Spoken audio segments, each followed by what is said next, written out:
d'accusation devant la Haute Cour de justice ou de levée de l'immunité parlementaire. Autant de questions à l'ordre du jour de cette session. Un grand coup de projecteur ce soir sur le fort de Médine, construit depuis 1855, et c'est seulement en 2009 que le gouvernement a procédé à sa restauration. Aujourd'hui, il est question de l'inscrire au patrimoine mondial de l'UNESCO.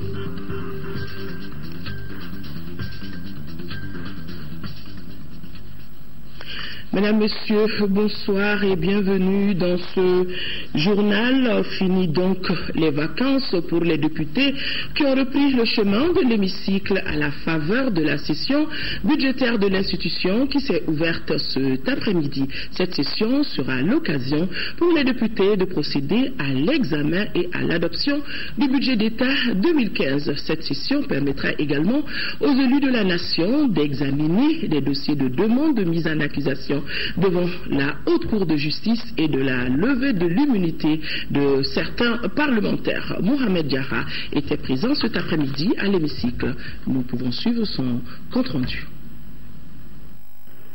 En plus du caractère solennel que revêt cette rentrée parlementaire dite session budgétaire, les députés ont 3 mois pour évacuer les projets qui ont fait objet de renvoi lors des sessions précédentes, une vingtaine au total. La priorité sera accordée à l'examen et à l'adoption du budget d'État de 2015. Un exercice qui requiert de la rigueur afin de doter le Mali d'un budget réaliste avec en ligne de mire la bonne gestion des finances publiques. La bonne gouvernance doit être un sacerdoce pour tous. La gestion rigoureuse des affaires publiques est un devoir absolu. Il en est de même de l'obligation de rendre compte. C'est dans cet esprit que notre institution a voté la loi portant répression de l'enrichissement illicite. Les débats de cette session seront également enrichis avec l'examen des dossiers de demande de mise en accusation devant la Haute Cour de justice ou de levée d'immunité parlementaire d'un député. Actualité oblige, les questions brûlantes de l'heure ont ravi la vedette dans le discours d'ouverture. Il s'agit notamment de la lutte contre le terrorisme sous toutes ses formes, les pourparlers d'Alger, un processus auquel la représentation nationale fonde beaucoup d'espoir. Nous encourageons notre équipe de négociateurs, dont les efforts doivent être soutenus d'abord par les Maliens eux-mêmes. Chaque composante de la nation malienne doit jouer sa partition. Pour notre part, l'Assemblée nationale a pleinement joué son rôle d'institution démocratique. Le Parlement malien a envoyé des missions d'explication dans certains pays voisins et amis à la suite des événements de Kidal des 17 et 21 mai 2014. Aussi, voudrais-je rappeler encore une fois que les négociations en cours avec les groupes armés algériens, avec l'appui de l'Algérie, du médiateur de la CEDEAO et de la communauté internationale doivent obéir au principe de respect de l'intégrité territoriale, de l'unité nationale et de la laïcité de l'État. Je ne le dirai jamais assez. La situation actuelle de notre pays exige de tous ses enfants un accord total sur l'essentiel, à savoir un Mali unifié, un Mali pacifié, un Mali démocratique et républicain, un Mali laïque. À l'ouverture de cette session d'octobre, on notait la présence d'une délégation de l'Assemblée nationale du Tchad. Les Tchadiens sont à Bamako pour échanger avec leurs collègues de la commission finance du Parlement malien. Et c'est avec satisfaction que les parlementaires tchadiens ont écouté le discours d'ouverture. Le président de l'Assemblée nationale a fait un discours très élogieux. Le discours regroupe tant la situation au Mali comme la situation dans toute la sous-région. Le point fort de son discours, c'est la lutte contre le terrorisme. Le Mali connaît ce qu'on appelle les graves crises de violation des droits de l'homme à travers le terrorisme. À travers le discours du président, ce que j'ai remarqué, c'est que tous les peuples doivent s'entraider, doivent conjuguer des efforts pour qu'ensemble nous puissions combattre ce phénomène qui est en train de prendre de l'ampleur dans la sous-région. Au passage, Issaka Sidibé a salué la décision prise par le président de la République du Tchad de supprimer très prochainement le visa entre son pays et le nôtre. Une décision qui prouve à suffisance, selon le président Issaka Sidibé, de la vitalité de la diplomatie malienne. Cette session sera l'occasion pour les députés de procéder au renouvellement du bureau et des commissions de l'institution. Cette session qui s'ouvre au lendemain de la fête de l'Aïd el-Kébir a permis aux uns et aux autres d'échanger des vues. Vous pourrez suivre l'intégralité du discours du président de l'Assemblée nationale après ce journal. Nous venons de l'apprendre, le président de la République vient de recevoir en audience les membres de la commission de conciliation entre l'UNTM et le gouvernement. Les personnalités reçues étaient venues demander plus d'appui du chef de l'État pour que les négociations UNTM-gouvernement aboutissent rapidement. Et nous osons espérer avoir la réaction de Mamadou Lamine Diarra de la commission de réconciliation dans cette édition.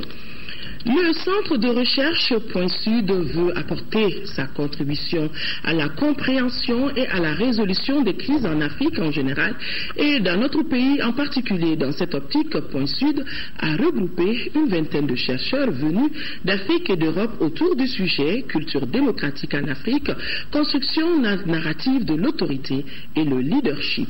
Compte rendu, Boubacar Sissoko. La recherche est facteur du développement. C'est pourquoi Point Sud et ses partenaires ont initié cette rencontre. Appelée rencontre scientifique de Bamako, elle vise à faire le diagnostic de la démocratie en Afrique. Les chercheurs d'Afrique et d'Europe vont faire des échanges pour réfléchir sur les pistes de solutions pour une bonne gouvernance démocratique en Afrique. C'est pour travailler sur les origines de la culture démocratique en Afrique. Et c'est pour voir l'évolution de cette culture démocratique en Afrique et voir aussi les déficits constatés à ce niveau et à quoi ces déficits démocratiques ont abouti au niveau du Mali et réfléchir sur solutions possibles, en tout cas de la part des chercheurs. Cette rencontre scientifique est aussi une occasion d'harmoniser les points de vue des écoles sur la situation de la culture de la démocratie en Afrique. À l'issue donc des travaux, les chercheurs jetteront les bases d'autres recherches sur les questions de développement durable en Afrique. Les prochaines sessions de Point Sud et son réseau d'instituts et d'universités se tiendront respectivement au Burkina Faso, au Niger et en Afrique du Sud. La fête de Tabaski, c'était hier, nous l'avons célébrée et c'est ainsi qu'aujourd'hui, le président de la République, Ibrahim Boubacar Keïta, a tenu à rendre visite aux familles fondatrices de Bamako et celles des marabouts de la capitale. Au cours de la visite, tous ont fait des bénédictions pour le Mali. Abdul Karim Kaba était de cette visite. Le président de la République, Ibrahim Boubacar Keïta, n'a pas déroché à la règle. Comme à l'accoutumée, après la fête de l'El El-Kébir ou fête de Tabaski, le chef de l'État rend visite aux familles fondatrices de Bamako. La tournée a commencé chez les Nyari, les Touré et les Dravé. Après les familles fondatrices, Ibeka et sa délégation sont allés chez les marabouts de Bamako. C'est par le chant religieux que la famille Haïdara a accueilli le président de la République.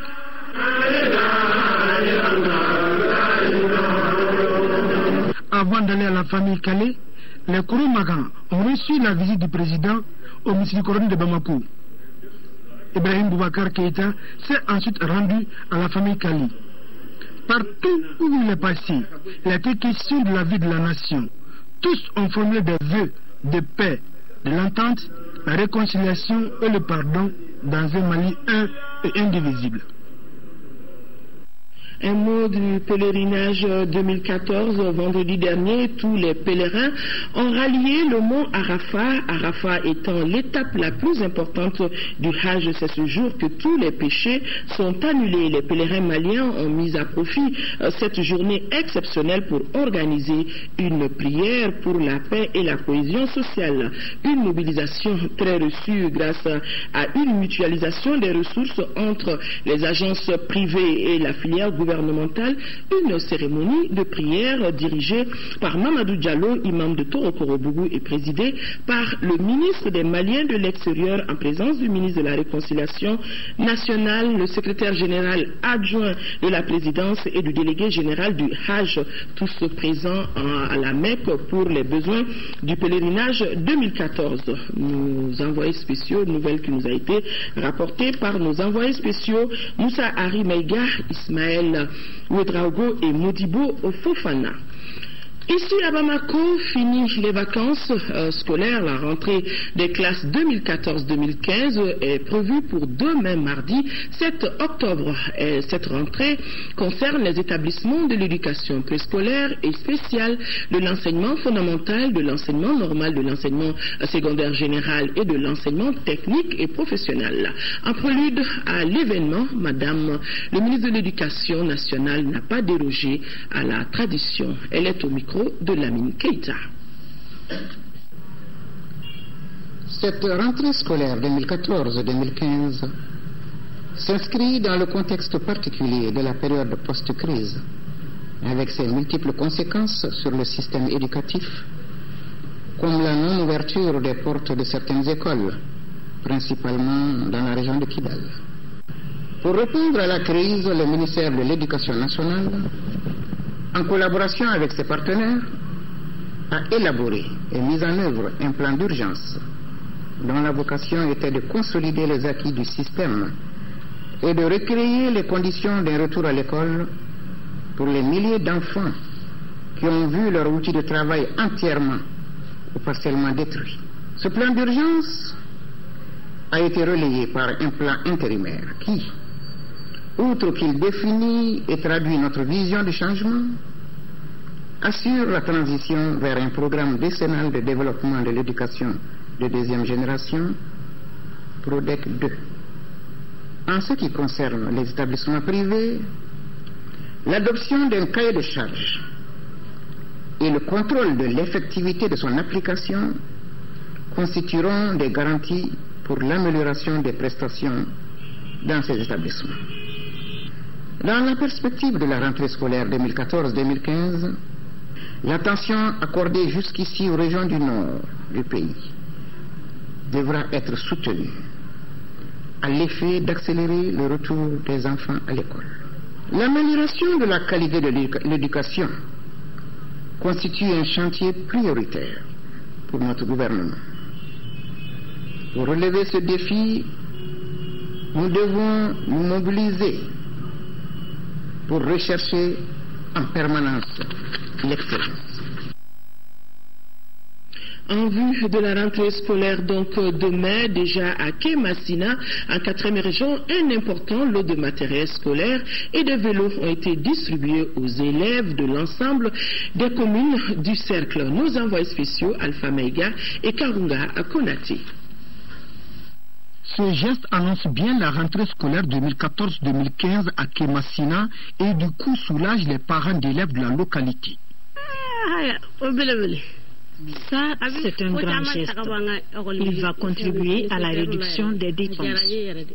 Nous tenons à leur affirmer toute notre gratitude et à leur dire que les compétences qu'ils ont développées chez nous vont nous servir durant toute notre vie. Il s'agit en fait d'un projet d'appui à l'éducation initié par Adiba, natif de la zone. Les lauréats du centre d'animation pédagogique de Kémassina le considèrent comme ambassadeur de la bonne et noble cause de l'école malienne. Adiba, en posant ce acte, nous exhorte au retour à l'excellence, à la performance. L'éducation est une priorité aujourd'hui pour le gouvernement malien. Je voudrais vous rassurer que nous restons là à vos côtés pour vous accompagner, tous les enfants de Massina. Ce n'est pas tout. D'autres projets verront bientôt le jour et cela au seul bénéfice des populations. On veut s'intéresser à la santé, de créer ce qu'on appelle une équipe mobile de santé qui va sillonner toutes les villes de Massina, voir aujourd'hui qui sont nos populations qui souffrent de diabète, qui souffrent de l'hypertension, qui souffrent d'autres pathologies et qu'on essaie de voir dans quelle mesure on peut leur venir en aide. Les gens sont unis, les gens sont solidaires, c'est ainsi seulement que le cercle de Massina peut réussir son développement, sa promotion socio-économique. La cérémonie a été mise à profit pour visiter la nouvelle mosquée où l'appui de Adiba s'élève à plus de 40 millions de francs CFA d'une part et la clôture du sentier des cimetières d'autre part. Le développement du cercle de Kémassina ne peut devenir réalité sans l'appui d'initiatives. En tout cas, bonne rentrée scolaire pour les élèves du Mali. Nous revenons sur cet élément, le pèlerinage 2014. Je disais donc que c'était vendredi dernier que tous les pèlerins ont rallié Mont Arafat, et Mont Arafat étant l'étape la plus importante du Hajj. C'est ainsi que les pèlerins maliens ont mis à profit cette journée exceptionnelle pour organiser une prière pour la paix et la cohésion sociale. Une mobilisation reçue grâce à une mutualisation des ressources entre les agences privées et la filière gouvernementale. La prière a été dirigée par Mamadou Diallo, imam de Torokorobougou, et présidée par le ministre des Maliens de l'extérieur. Nous retrouvons nos envoyés spéciaux à la Mecque, Moussa Ahimeïga, Ismaël Ouedraogo et Modibo Fofana.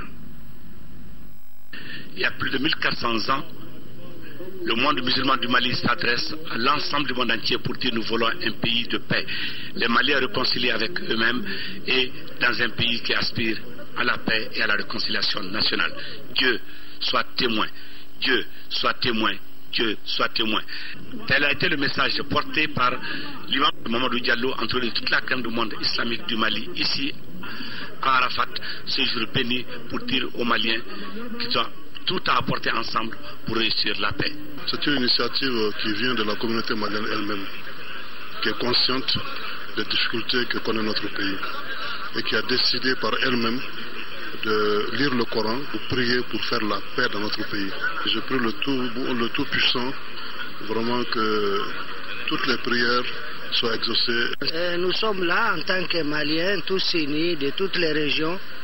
Et nous prions pour que Dieu Allah ramène la paix dans notre pays, l'entente nationale, et qu'il maintienne ce pays uni, prospère et très fort. Pour réussir un tel challenge, que de moyens et surtout une mutualisation des forces entre filières privées et filières gouvernementales, ce au nom du Mali et du Mali d'abord.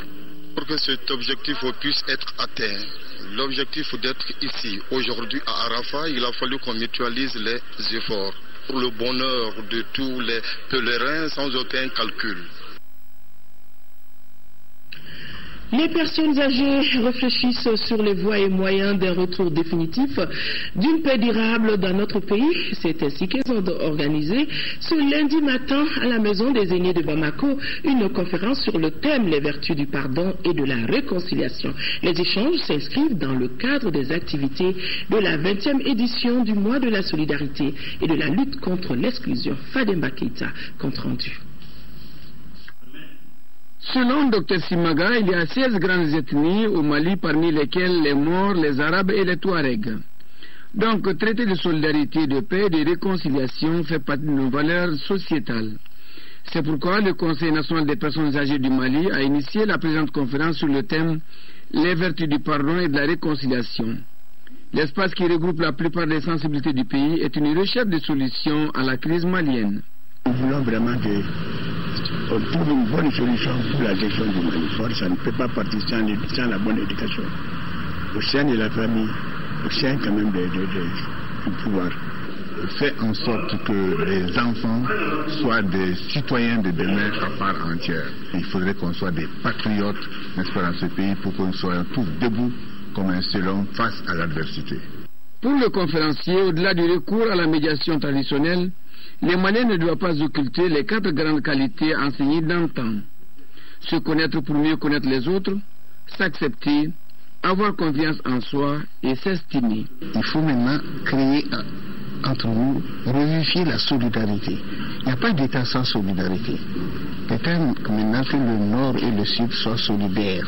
L'ancien président du Conseil économique, social et culturel rappelle que 3 groupements sont au centre de cette rébellion.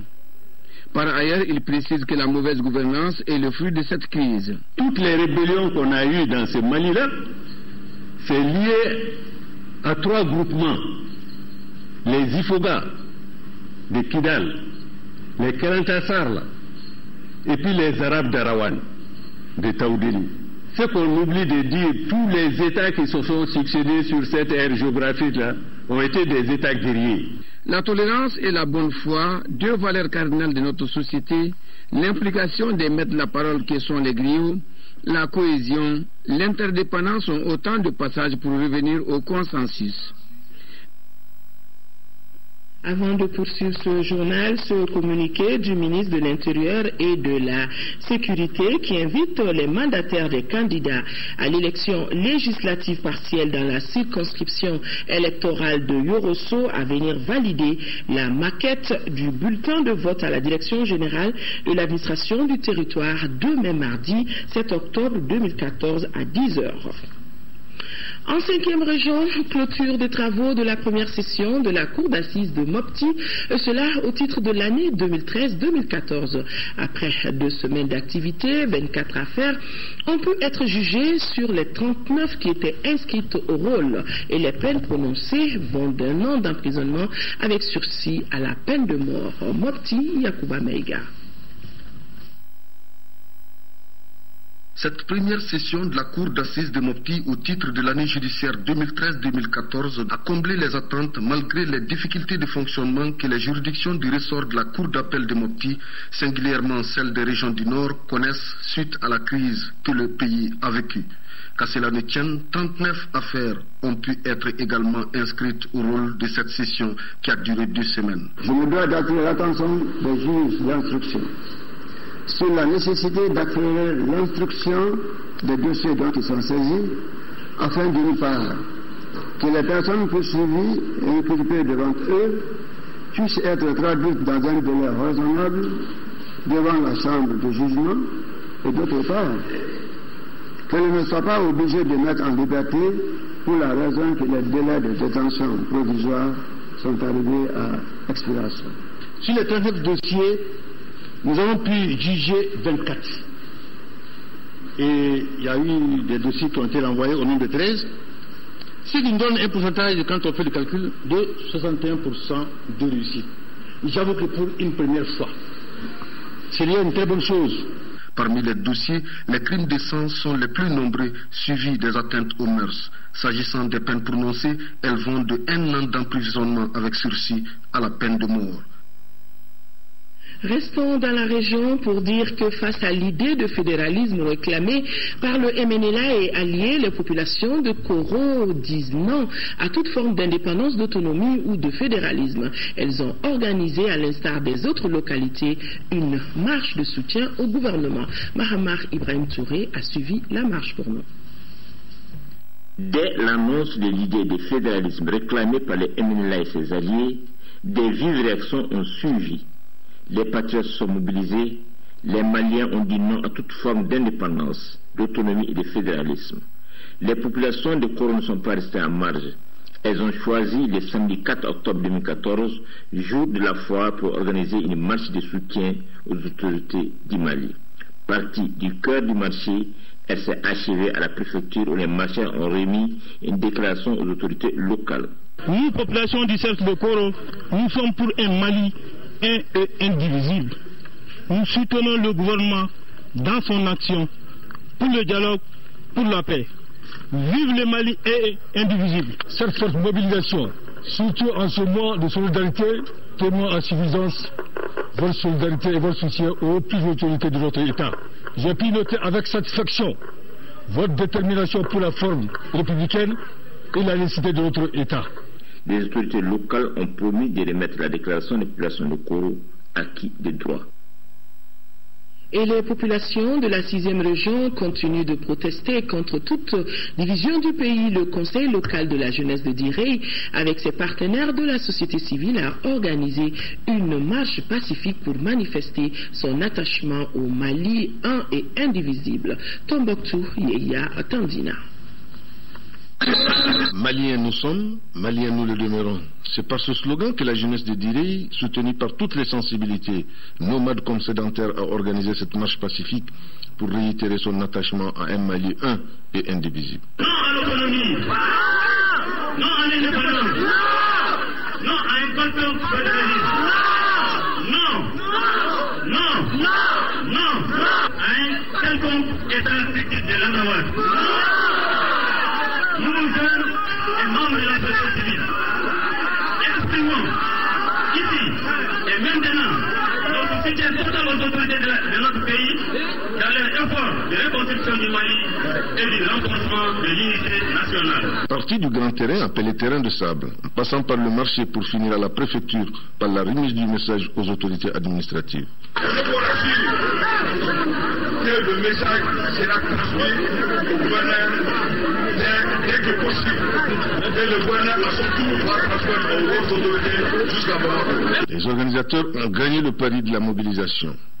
Organisations politiques, personnes âgées, ainsi que les femmes sont sorties pour dire non à toute forme de division du pays.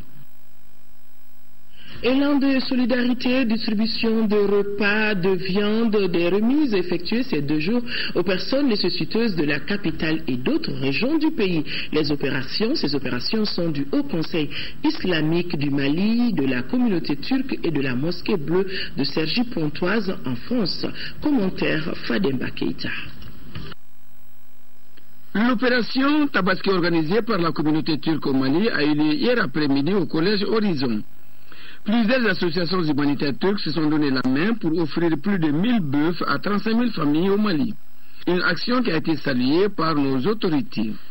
Ces dons de viande ne se limitent pas seulement au seul ici de Bamako. Les régions de Tombouctou, Sikasso, Mopti et Gao sont également concernées.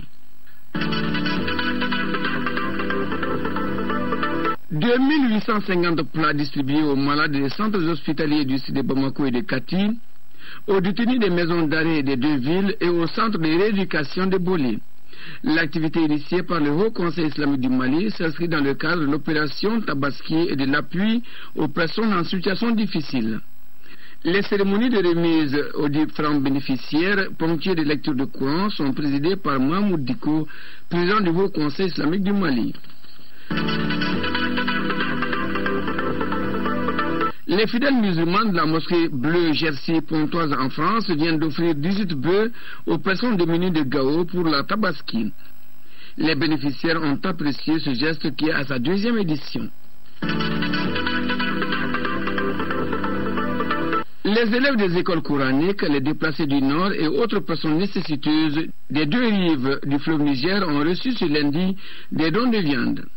C'est un geste de Secours Islamique France qui a abattu pour la circonstance 135 bœufs. Pour la coordinatrice du programme, il a coûté à son organisation 34 millions de francs CFA. C'est le minimum qu'elle puisse faire aux musulmans qui sont dans le besoin. Secours Islamique France entend désormais faire de ce don une tradition au Mali. Au-delà de cette opération Tabaski, il œuvre également dans les domaines de l'éducation, de la santé et de l'hydraulique. Je vous le disais dans les titres, ce soir nous jetons un grand coup de projecteur sur le fort de Médine, construit sur les berges du fleuve Sénégal. C'était en 1855 par le général français Faidherbe. Le fort de Médine est situé à 12 km de Caille, en première région, constitué des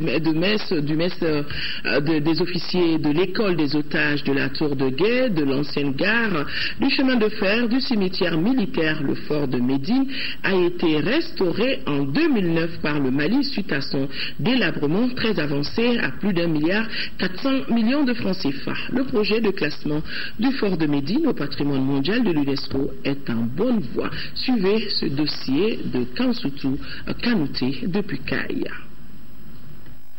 Le fort de Médine, construit en 1855 par Faidherbe, est situé sur les berges du fleuve Sénégal, à 12 km de Caille. Il est un dispositif militaire qui était destiné à servir de tête de proue dans la conquête des vastes territoires compris entre les bassins des fleuves Sénégal et Niger au profit de l'armée coloniale française. Comme la plupart des fortifications militaires de l'époque, il s'agit d'un dispositif de plan polygonal situé dans un environnement difficile d'accès, en l'occurrence entre le fleuve Sénégal et la rivière Dessemeux, du nom de l'aide de camp de Faidherbe, première mesure défensive naturelle du fort. Le haut commandement militaire était là, donc on peut dire que Médine fut la première capitale du Soudan. Et en ce moment-là, on l'appelait le haut fleuve. C'est après qu'on l'a dénommé Haut Fleuve Sénégal-Niger pour donner plus de précision. Donc des bateaux naviguaient à tout moment entre Saint-Louis et ici.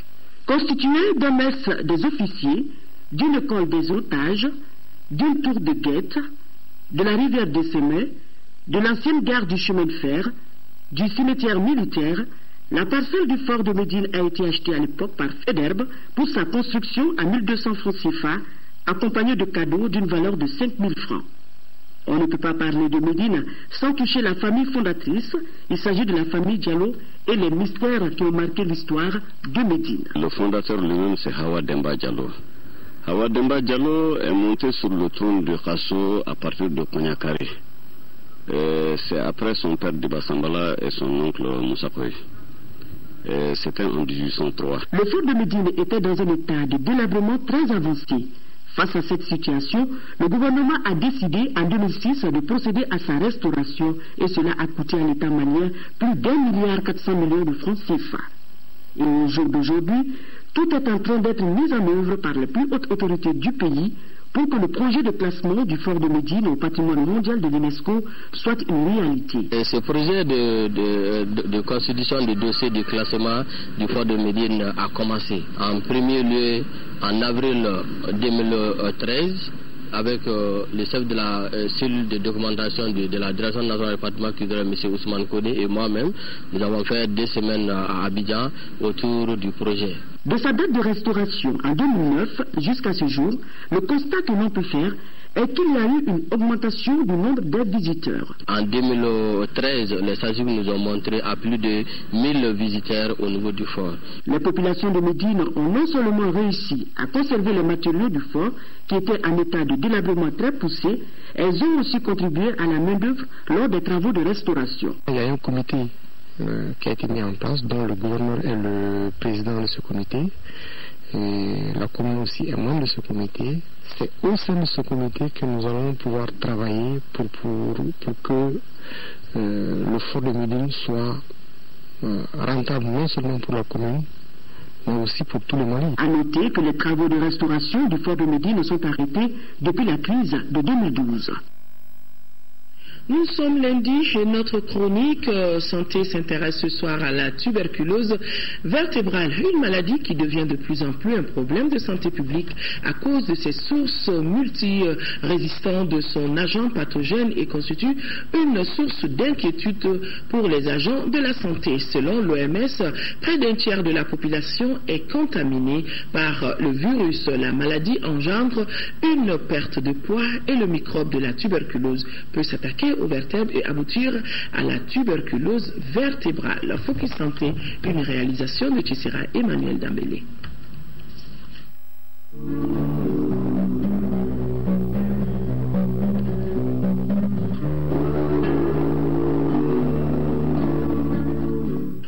La tuberculose est une maladie transmissible endémique dans les pays en voie de développement. Elle connaît aujourd'hui un regain à cause des souches multirésistantes de son agent pathogène. Selon l'OMS, près d'un tiers de la population mondiale est contaminée par le bacille tuberculeux, mais seule une petite proportion des personnes infectées tomberont effectivement malades. Mais la forme pulmonaire de la tuberculose est la plus connue et la plus fréquente, avec sa toux persistante et sa perte de poids. Pourtant, le microbe de la tuberculose peut s'attaquer aussi aux vertèbres pour aboutir à la tuberculose vertébrale. À l'hôpital Gabriel Touré de Bamako, le service de neurochirurgie attire l'attention sur une recrudescence des cas de tuberculose vertébrale. Sur une période d'1 an, on a recensé 60 cas de tuberculose vertébrale, mais qui ont été hospitalisés, donc qui ont nécessité une intervention chirurgicale. Mais il y a des cas qui ne sont pas hospitalisés, qui ne faisaient pas partie de cette étude. Donc les malades qu'on voit, qui ne sont pas graves, et chez lesquels on fait un traitement médical en ambulatoire. Mais les habitudes ont la vie dure. La tuberculose vertébrale évoluant à bas bruit, les malades se font consulter tardivement. Entre-temps, les signes dérangeants auront déjà longtemps persisté. Les malades viennent souvent dans des tableaux de douleur au niveau du dos. Malheureusement, dans notre contexte, les malades ne viennent pas quand ils ont des douleurs au niveau du dos. Ils viennent à un stade très avancé, à un stade où le mal est déjà très avancé, avec les destructions de la vertèbre, donc ce qui va entraîner des déformations au niveau du dos. On va trouver que les malades ont le dos courbé, c'est ce qu'on appelle communément en arrangement médical la kyphose. Et malheureusement encore, d'autres ne viennent qu'au stade de déficit neurologique. quand ils n'arrivent pas à marcher, quand ils sont paralysés. Ça, c'est vraiment le dernier stade. Mais il faut savoir que les malades sont vus dans d'autres services qui ne sont pas les services de chirurgie.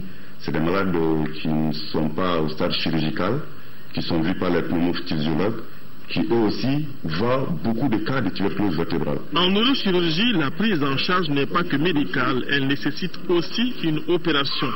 Il est tout le temps médical. Chirurgical, quand on arrive au stade de destruction vertébrale avec la cyphose, la courbure vertébrale, ou bien quand on arrive au stade de déficit neurologique. La colonne vertébrale, elle entoure les nerfs, la moelle. Quand cette vertèbre est atteinte, elle est détruite, qu'est-ce qui se passe? Elle va se casser, elle va se courber, donc elle va comprimer la moelle. Donc c'est cette compression de la moelle qui va entraîner une blessure de la moelle et qui va entraîner des signes neurologiques, les déficits neurologiques. Donc le traitement chirurgical dans ces cas, c'est de décomprimer la moelle.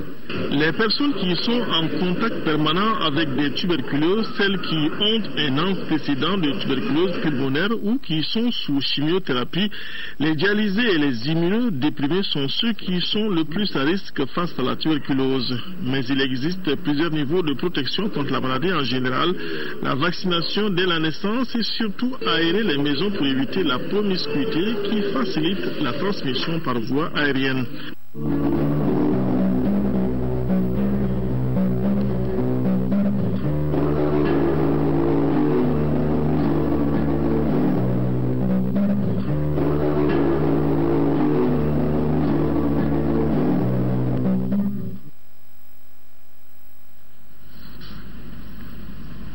Voilà, mesdames et messieurs, ce journal s'achève.